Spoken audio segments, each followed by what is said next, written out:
Which party you blame for the state of our roads? Let me ask you the question again. Which party do you blame for the state of our roads? Because the JLP say a PNP. PNP them say a JLP. Who you blame? Get this video to 500 likes, more people. Share the video, subscribe to the channel. I'm going to play this phone, don't worry. So forward back, listen. Bush and verge and tree in a rural constituency is not the same as in a St. Kingston constituency. You have weed. You have some that grow up on the sidewalk. When you drive come a country, you can't drive sometime because it takes up half of the road. And some of the money that you give is really not enough. So sometimes we just have to figure out a better way. My people will tell me that, and see my friend there from Rada, Mr. Simpson will tell me that it's better you spray, kill it from the root, make it and it not grow back for about 6 months. So we have to, yeah. Alright, so I ask you the question again. Jamaican people, viewers and listeners, who do you blame for the state of our roads? The Labour right them run come out and they must say a PNP. The PNP them run come out. They must say a Labour right. But who is to be blamed? One thing, big people watch our channel here. I make a ask you again. Who do you blame for the state of our roads? Again, my Jamaican people. Is it Labour right or PNP? Any which side you choose, it's yours. Drop it inside of the comment section. Who you blame? Because all of them big patrol, them people mash up front end, back end, trunk, bonnet, engine, you name it. Punch out tire too. Who do you blame for the state of our roads? The Prime Minister has now declared a national emergency that all roads, main roads, are to be fixed. Everal Warmington declared that scheme roads are in deplorable conditions. Call it what you will. Who do you blame for the state of our roads? Hear the argument. Hear where it's interesting. The Labour right them say, which is Prime Minister Holness and the JLP them say, listen, 18 years PNP they in power. And this is because of this situation. When they made these roads, they did not repair them. They didn't maintain these roads, so to speak. And now the pressure them fall under the Labour right them. And them a try to do them best. Because the Prime Minister said ultimately it is under his government that most roads were fixed. But here what the Labour right them say, that is that. Here what the PNP them say now. The People's National Party say 14 years in power and they have done nothing to the roads and has left them in deplorable conditions. They are saying that lest the Labour right them forget, out of the 17 or 18 years, JLP occupied 14 of those years. So everything will happen to the road them for take the blame feet. You understand? So ultimately, it is a finger pointing situation. But the road them, we all can agree, are in very deplorable conditions. You just hear Lisa a while ago. She's defending her constituency. And she's approaching the Prime Minister himself and saying that he's not doing enough. Because there is bush and trees and all different kind of things that is now growing out in the side of the roads. And them tell them, say, when you not drive come a country, see the bush them, it is not the same like in a town. She's saying that them now push out enough money to sort out the road them. But ultimately, my people, who is to be blamed though? Right? Who is to be blamed?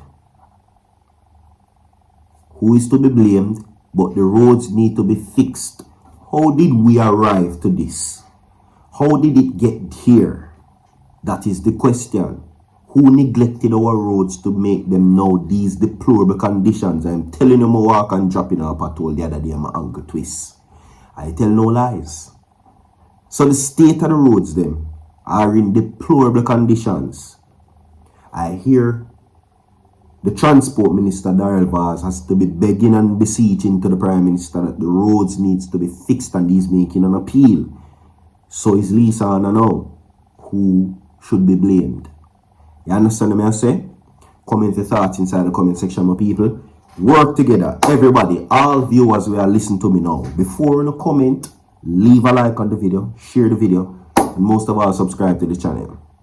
Because we're going to fix things and talk about it, right? Right. So, in the same breath like that now, we're going to move from that to now this. Y'all see it on the screen, don't worry. Virtual TV give you all breaking news and updated information, my people. See? Now, the IC chairman, which is retired Justice C0rrupti0n, has now came out and condemned these acts. Alright? What acts is he talking about? I am going to tell you right now. Now, C0rrupti0n, chairman of the Integrity Commission, has expressed concern surrounding the misuse of social media by individuals, including those in responsible positions, to threaten, abuse, and label people involved in the Commission's work. Now, this society is faced with an unfortunate situation in that there are mature adults who, instead of throwing weight behind the efforts of the Integrity Commission to lessen corruption, right, they are trying to dismantle the organization.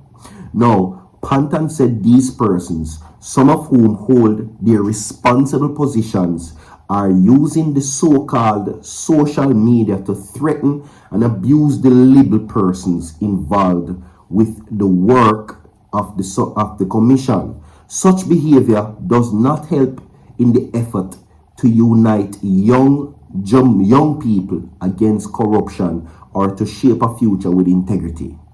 Now, he continues to say that these remarks in his message after the International Anti-Corruption Day, which is December 9th, under the theme Unity with Youth Against Corruption, Shaping Tomorrow's Integrity. Now, he noted that the theme is especially timely given to the current climate, pointing out that young people under the age of 30 from 54 form 54% of the population according to the last census. Now, while acknowledging the many young people are excelling in their society, he also highlighted that the negative influence of corruption, particularly on the youth. Now, it is most notorious fact that many young people are, for example, involved in banging the line. Banging the line activities that are robbing pensioners of their savings. Sometimes these activities result in the commissions of other offenses, including murder, he said. Now, Pantan emphasized that the Integrity Commission is focused on sensitizing youth to the importance of honesty and integrity. Now, he shared that the commission has been in discussion with the Ministry of Education to launch an anti-corruption program in schools, noting that the youth of our country need to be sensitized and to the virtues of honesty and truth, as the importance of doing genuine work for reward. That's what he says. He concluded with the reassurance that the commission will do all it can to educate the youth on the value of a corruption-free country. We're going to lift that right there. So the people them now see that them favorite prime minister is getting now involved in the court situation, and of course they are now getting radical in this situation. Instead of them show support to rid the country of corruption, them are back the prime minister tonight and supporting corruption and criminal activity. We're going to move right along. Now, the names that have so far stepped out of the Jamaica Labour Party, Samula, Audley, and Mike Henry, has spurred controversy. Now, did you know that Audley went up against Prime Minister Holness? Did you know that? That Audley tried to take the seat of president from our now Prime Minister, and he was challenging him and said that he's not fit to lead. Now that Audley has decided to step down, What is his next move? The people they must say Audley Shaw never loyal from morning. Is this meaning a switch to the PNP? You tell me. Like and share the video, my people. We have more to come. Stay tuned down, so forward.